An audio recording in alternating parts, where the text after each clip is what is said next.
Hello and welcome to Smaulgld's update on the Swiss National Bank's gold and silver mining share portfolio. Yesterday we covered the decrease in the Swiss National Bank's gold and silver mining share portfolio, and we showed a chart in the decrease in the number of shares that the Swiss National Bank held. Today we're going to go through the values of the Swiss National Bank's gold and silver mining shares, as well as their overall value of their equity positions in other shares. So the value of the Swiss National Bank's mining share portfolio fell 30% since last summer.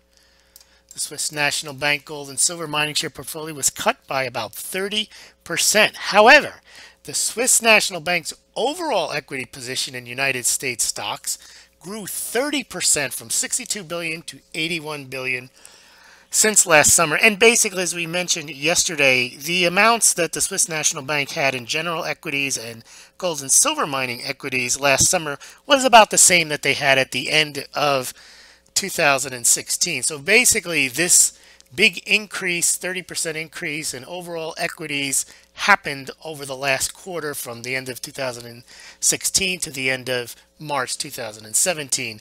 The drop similarly in gold and silver mining shares also happened between the end of last year and the end of March 2017. So I've calculated, as I promised yesterday, the values of the shareholdings of the gold and silver mining companies. You can see Newmont Mining is up at top. They have $152 million worth of those, $114 million in Goldcorp, and then $107 million in Franco-Nevada, and then it kind of drops off after that. But these positions have been cut. Now, while they have increased their Newmont Mining, as we'll see down, their Newmont Mining positions in shares, the value has gone down significantly since last summer, when that portfolio was worth 186 million. So you can see Goldcorp was worth 157 million, Franco-Nevada 148 million. So other than Newmont, the rest of the shares got a double hit in that the Swiss National Bank sold shares, and also the value of the remaining shares went down. So at the end of March 2017, the value of the whole portfolio of silver mining shares was about 700 million, or $699,677,130. And at the end of August, or beginning of August, that portfolio was worth about almost $1 billion, $987 million. You can see these charts a lot better if you go to the website. I'll put a link below for you to check it out. Here's the chart from yesterday that just shows the decrease in positions. So their top holdings, other than Newmont, which went up 10% in the number of shares, the rest of them were all cut between 7 and 15%, the large holdings. Some of the others, they went up a little bit, but not too much.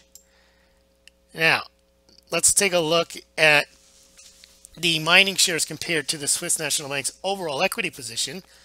The value of the overall equity position that the Swiss National Bank now holds, or at least as of the end of March 2017, was 81 billion. That's up from 62 billion at the end of the second quarter, and up from about 63 billion from the end of the year. That's up about 30% in both cases. But while the Swiss National Bank's overall equity position grew, the holdings in gold and silver mining shares fell about 30% from last summer, as we mentioned, from about 987 million to approximately 700 million. And last summer, gold and silver mining shares made up about 1.5% of the overall equity portfolio of the Swiss National Bank, and now it makes up about 0.8%. Ridiculous that the Swiss National Bank even owns these shares. So it's just amazing that we're discussing a national bank owning shares in the United States too. It's not even like they're eating their own dog food and buying. I'm sure they're buying those too, Swiss companies, but they've got $81 billion invested in the US market, of which they've added a significant amount just over the last 90 days. Top names in the Swiss National Bank equity portfolio, which I call the $1 billion club, they've got 2.8 billion in Apple. That was up 26% in the first quarter. They got 1.8 in Microsoft, 1.3 in Amazon, 1.29 billion in Johnson & Johnson, 1.27 in ExxonMobil.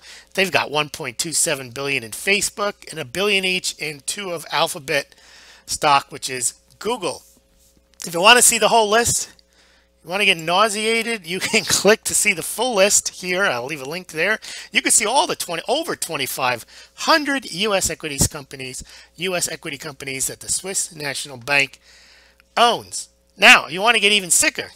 Click on this link. I'm not going to cover this. I've covered this. Some of you might remember it. The CMA Group, they're the ones who run the COMEX, the futures exchanges. They offer a trading discount to foreign central banks. So I'm sure the Swiss National Bank has hedged its positions however they wish, and they're taking full advantage of that CME group discount for foreign central banks. So check that out, and you can see the details on that. That is not a made-up story. The CME group gives a discount. I think it's like up to, could be 24%, 25% for them basically to go in and manipulate markets. Okay, if you want to have your own gold and silver, you can do so through the Smaulgld site. I tell you this all the time. It's not investment advice, but I do get a small commission. You pay no more nor less than if you visited these sites directly. So please, if you're interested, check them out. BJSC, Golden Eagle Coins. I've added SD Bullion, Money Metals Exchange. You can check out the links below the YouTube. You can go to the website and find the links and the banners. Compare pricing and shipping and make your purchases. And just an aside here, you got the Swiss National Bank sold off 60% of its gold during the early 2000s in order to join the IMF. And, now they have just over 1,000 tons of gold left. And they have $81 billion in U.S. equities. So you can see that the name of the game for central bank is paper, not gold. Thanks for listening. Please subscribe to Smaulgld at the website. Fill in your email address. I'll keep you updated that way.